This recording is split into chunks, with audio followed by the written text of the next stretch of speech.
हे पीप, কেমন আছো তোমরা? दोस्तों, आज हम बात करने वाले हैं 2016 में रिलीज हुई एक South Korean zombie apocalypse horror thriller movie की, जिसका नाम है train to Busan. Train to Busan 2016 की एक सबसे बड़ी and successful horror zombie movie साबित हुई थी, क्योंकि इसे क्रिटिक्स और ऑडियंस द्वारा ढेर सारा प्यार मिला था। एंड ऑब्वियसली ये मूवी मुझे भी काफी पसंद आई थी। नाउ मैं यहाँ बता दूं कि इस मूवी की स्टोरी लाइन एंड प्लॉट काफी स्ट्रेट फॉरवर्ड है, जिससे शायद आपको ये स्टोरी थोड़ी छोटी एंड सिंपल लगे, बट बिलीव मी, जितनी ये मूवी स्ट्रेट फॉरवर्ड है उतनी ही इसकी इमोशंस रॉ है। तो इसलिए आज आगे इन दिस वीडियो मैं आपको ट्रेन टू बुसान मूवी की स्टोरी को कंप्लीटली नैरेट करने की कोशिश करूंगा। सो फॉर नाउ वक्त को और ज़ाया ना करते हुए without any further due, let's begin.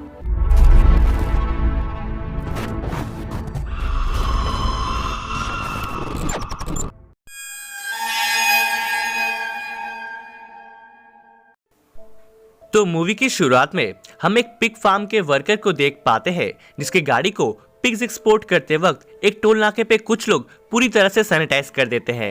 And in fact उस टोल नाके से गुजरने वाले हर एक कार को वो लोग सैनिटाइज कर रहे थे, जिसका रीजन वो लोग ये देते हैं कि सामने ही आगे बायोटेक डिस्ट्रिक्ट में एक छोटी सी लीकेज हो गई है, सो इसलिए ही ये कैजुअल प्रिकॉशंस लिए जा रहे हैं। ना उस टोल नाके से निकलने के बाद वो कार ड्राइवर अपने फोन रिसीव करने के चक्कर में एक हिरन को अपने कार से टक्कर मार देता है, जिसकी स्पॉट में ही डेथ हो जाती है। बट सरप्राइजिंगली कुछ मिनट बाद ही वो हिरन अपने आप ही जिंदा हो जाता है। एंड उस हिरन को देखकर हम ये क्लियरली समझ पाते हैं कि अब वो बिल्कुल भी नॉर्मल बाकी हिरनों जैसा नहीं था। खैर, नाउ यहाँ से सीन चेंज होती है एंड हम सियुक-ऊ नामक एक आदमी को देख पाते हैं, जो कि एक बड़े से कंपनी में फंड मैनेजर था। सियुक-ऊ का रिसेंटली ही डिवोर्स हुआ था एंड उसकी एक छोटी सी बेटी भी थी, जिसका नाम था सुएन। नाउ जो कि सियुक-ऊ एक डिवोर्सी था, सो इसलिए वो अपने काम की वजह से अपनी बेटी सुएन का ध्यान ठीक से नहीं रख पाता था और ना ही उसे प्रॉपर टाइम दे पाता था। नाउ आगे नेक्स्ट डे सुएन का बर्थडे था एंड जो कि आज सियुक-ऊ फिर से सुएन के पोएट्री कंपटीशन में उसके स्कूल जाना भूल गया था, इसलिए वो सुएन को अपना मनचाहा बर्थडे गिफ्ट मांगने को बोलता है, जिसपे सुएन उसकी मॉम से मिलने बुसान जाने की बात करती है एंड सियुक-ऊ भी अपनी बेटी की खुशी के लिए उसकी बात मान जाता है। नाउ आगे ये दोनों बाप बेटी सियोल स्टेशन से केटीके एक्सप्रेस ट्रेन से बुसान जाने के लिए रवाना हो जाते हैं, जहां ट्रेन के अलग अलग कंपार्टमेंट में ढेर सारे और भी यात्री थे। बट ट्रेन के डिपार्ट होने से ठीक कुछ सेकंड्स पहले ही एक लड़की दौड़ते हुए आकर उस ट्रेन में चढ़ जाती है, जिसे ट्रेन का गार्ड भी नोटिस नहीं करता। और हम व्यूअर्स देखते हैं कि उस लड़की के शरीर पे खून के धब्बे लगे हुए थे और उसके पैरों में काटने के निशान। फिर उसके बाद क्या था, वो लड़की देखते ही देखते कुछ देर में ही पूरी तरह से इन्फेक्टेड होकर एक ज़ॉम्बी में तब्दील हो जाती है। एंड सबसे पहले वो उस ट्रेन के एक फीमेल अटेंडेंट को काट लेती है, जिससे वो भी एक ज़ॉम्बी बन जाती है। एंड ऐसा करते करते ट्रेन का वो एक कंपार्टमेंट पूरी तरह से ज़ॉम्बीज में तब्दील हो जाता है। खैर, यहाँ दूसरी तरफ दूसरे कंपार्टमेंट में सियुक-ऊ, उसकी बेटी सुएन, एक हस्बैंड सेंगयाओ, उसकी प्रेग्नेंट वाइफ संगजियोंग और भी अन्य यात्री, इन्हें कुछ भी खबर नहीं थी कि उस ट्रेन के दूसरे कंपार्टमेंट में क्या चल रहा है। और तभी ये लोग उधर ट्रेन में लगे डिस्प्लेस में ये न्यूज़ देखते हैं कि बाहर पूरे देश में लगभग हर जगह एक वायरस के इन्फेक्शन की वजह से सभी लोग ज़ॉम्बीज में बदल गए हैं। एंड तभी ये लोग नोटिस करते हैं कि इनके ट्रेन के दूसरे कंपार्टमेंट्स में ऑलमोस्ट सभी लोग अभी डिस्प्ले में दिखाए जाने वाली उसी वायरस की वजह से इन्फेक्टेड होकर ज़ॉम्बीज बन चुके हैं, जो अब इनके तरफ ही बढ़ रहे हैं। ना इस इन्फेक्शन से जो भी लोग उस ट्रेन में बच जाते हैं, वो लोग उस ट्रेन के एक अलग कंपार्टमेंट में चले जाते हैं एंड डोर्स को लॉक कर देते हैं, ताकि वो लोग खुद को बचा पाए। और तभी उधर सियुक-ऊ को उसकी बूढ़ी माँ का कॉल आता है, जिनकी आवाज से हम ये समझ पाते हैं कि उन्हें भी किसी ज़ॉम्बी ने अब काट लिया था और वो भी अब एक ज़ॉम्बी बन चुकी थी। जिसे सुन सियुक-ऊ को बहुत दुख होता है, बट वो अपनी बेटी सुएन को कुछ भी नहीं बताता। खैर, ना अब उधर ट्रेन का ड्राइवर ये अनाउंस करता है कि ये ट्रेन अब डाइजियोंग स्टेशन में रुकने वाली है, कॉज वो जगह शायद अभी भी इन्फेक्टेड नहीं हुई है एंड उधर सभी लोग सेफ रहेंगे। जिसे सुनते ही सियुक-ऊ तुरंत ही अपने एक फ्रेंड को कॉल करता है एंड उससे डाइजियोंग के बारे में पूछता है, जिसपे उसका फ्रेंड ये बताता है कि उस इन्फेक्शन की वजह से उस ट्रेन से जो भी स्टेशन के बाहर आएगा उन सबको क्वारंटाइन कर दिया जाएगा। सो इसलिए वो सियुक-ऊ को स्टेशन के पिछले वाले रास्ते से आने बोलता है, जहाँ उसके आदमी सियुक-ऊ एंड उसकी बेटी सुएन को सेफली पिक कर लेंगे। बट होता इसका उल्टा ही है।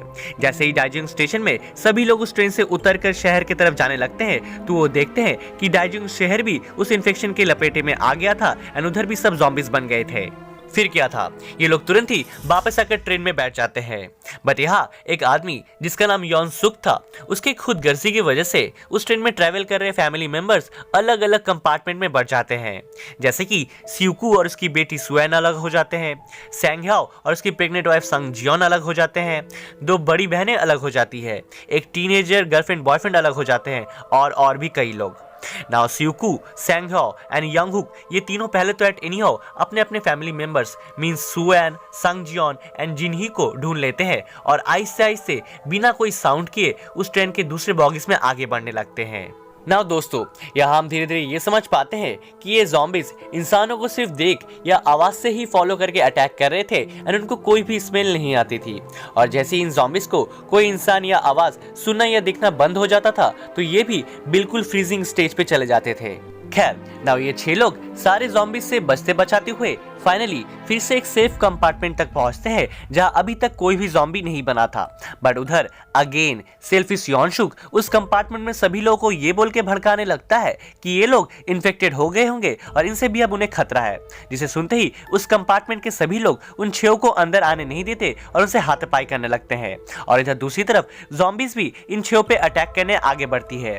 बट यहाँ सैंगह्याओ ज़ॉम्बीज को रोकते हुए अपना सैक्रिफाइस कर देता है एंड बाकी बचे 5 लोग लड़ झगड़ कर एट एनीहाउ उस सेफ कंपार्टमेंट के अंदर घुस जाते हैं।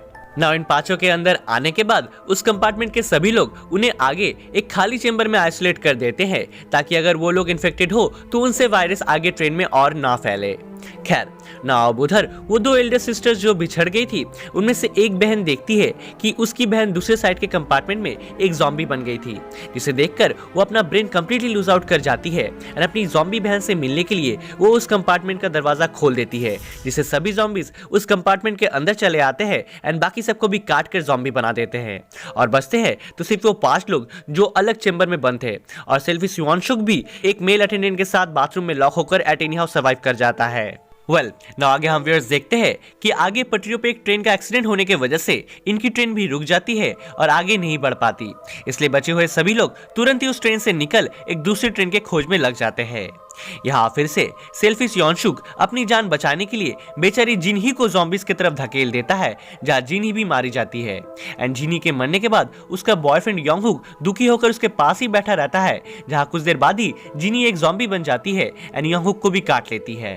खैर, नाउ यहाँ दूसरी तरफ इनके साथ ही ट्रैवल कर रहा एक पुअर होमलेस इंसान सियुकू, सुएन एंड प्रेग्नेंट संगजियोन को एक ट्रेन में सेफली पहुंचाने के लिए खुद को सैक्रिफाइस कर देता है। बट सियुकू, सुएन एंड संगजियोन उस ट्रेन पे चढ़ के देखते हैं कि उस ट्रेन पे ऑलरेडी सेल्फिश योनशुक था, जिसे किसी ज़ॉम्बी ने ऑलरेडी काट लिया था एंड अब वो भी एक ज़ॉम्बी बन चुका था। सेल्फिश योनशुक जो कि अब एक ज़ॉम्बी बन चुका था, वो तुरंत इन तीनों पे हमला कर देता है, जहाँ सुएन एंड संगजियोन को बचाने के चक्कर में सियुकू के हाथ पे ज़ॉम्बी योनशुक काट लेता है। नाउ सियुकू एट एनीहाउ पहले तो योनशुक को ट्रेन से फेंक कर उसे मार डालता है और उसके बाद जो कि वो जानता था कि अब कुछ देर बाद ही वो भी एक ज़ॉम्बी बन जाएगा, इसलिए वो सुएन एंड संगजियोन को इंजन रूम में बैठाकर उन्हें लॉक कर देता है जहां कोई नहीं था एंड वो दोनों सेफ थे। एंड यहाँ खुद बाहर एक आखिरी बार सियुकू उन पलों को याद करता है जब सुएन पैदा हुई थी एंड उन पलों को याद करते हुए सियुकू भी एक ज़ॉम्बी में तब्दील होने लगता है और वो खुद ही उस ट्रेन से कूदकर अपनी जान दे देता है। दोस्तों, बिलीव मी, इस सीन को देखकर मैं बहुत रोया था एंड इवन अभी आपको नैरेट करते हुए भी मुझे पता नहीं क्यों बुरा फील हो रहा है। ऑल्दो आई नो कि ये सिर्फ एक मूवी है, बट जैसा कि मैंने आपको कहा था, इस मूवी की कहानी भले ही स्ट्रेट फॉरवर्ड हो लेकिन इसके इमोशंस बहुत हाई है। खैर, एनीवेज, ना वो ट्रेन लास्ट स्टेशन मतलब कि बुसान पहुंचती है, जहां कई सारे मिलिट्री सोल्जर्स उस एरिया को ज़ॉम्बीज से प्रोटेक्ट कर रहे थे। उन सोल्जर्स को ट्रेन टनल से किसी की चलने की आवाजें आती है एंड दे थॉट कि वो ज़ॉम्बीज हो गए, बट असल में वो सुएन एंड संगजियोन थे। सुएन यहाँ रोते हुए वही गाना गाती है जो वो अपने पापा को शुरुआत में स्कूल के पोइट्री कंपटीशन में सुनाने वाली थी। इस पोइट्री को सुनते ही उन सोल्जर्स को ये पता चलता है कि टनल से आ रहे वो 2 लोग कोई ज़ॉम्बीज नहीं बल्कि एक नॉर्मल इंसान है। फिर उसके बाद क्या था, लास्टली इन दोनों को बचा लिया जाता है और मूवी यहीं पे खत्म हो जाती है। नाउ आई नो कि आप लोगों के मन में एक ही सवाल चल रहा होगा कि ये इन्फेक्शन आखिर फैला तो फैला कैसे एंड ये आखिर आया कहां से है। सो दोस्तों, मूवी में तो हमें इस बारे में कुछ भी क्लियरली बताया नहीं गया है, बट मेरा अनुमान ये है कि जब मूवी के शुरुआत में हमें ये पता चला था कि किसी बायोटेक डिस्ट्रिक्ट और फर्म में लीकेज हुआ है, सो आई बिलीव उसी वजह से ही एक chemical kind of virus outbreak हुआ जो एक से दूसरे में धीरे धीरे फैलने लगा। एंड दोस्तों, वो बायोटेक लीकेज जानबूझ के कराया गया था क्योंकि इस मूवी के लीड रोल सीक वू को उस बायोटेक फर्म पे शक हो गया था, इसलिए उसने उस कंपनी के पूरे शेयर्स बेच डाले एंड इसी का बदला लेने के लिए ये लीकेज उस कंपनी द्वारा किया गया था जिसका परिणाम शायद उन्हें भी नहीं पता था। सो दैट्स इट फ्रेंड्स, आज के लिए बस इतना ही ना। अगर आपको ये एक्सप्लेनेशन जरा सी भी पसंद आई हो तो प्लीज इसे लाइक और शेयर जरूर कीजिए। And if you are new in this channel and मेरी आवाज पहली बार सुन रहे हो तो then please do subscribe and hit that bell icon, ताकि ऐसे ही इंटरेस्टिंग मूवीज की एक्सप्लेनेशन आप कभी भी मिस ना करें। So don't forget to subscribe, वरना यू नो ना माता रानी पाप लगाएगी। And also do follow me on Instagram, जहाँ पे मैं आने वाली न्यू वीडियोस की अपडेट सबसे पहले दे देता हूँ। So don't forget to connect with me on Instagram. खैर, नाउ तब तक के लिए मिलता हूँ मैं आपसे नेक्स्ट वीडियो में। Till then help others, spread love and piece.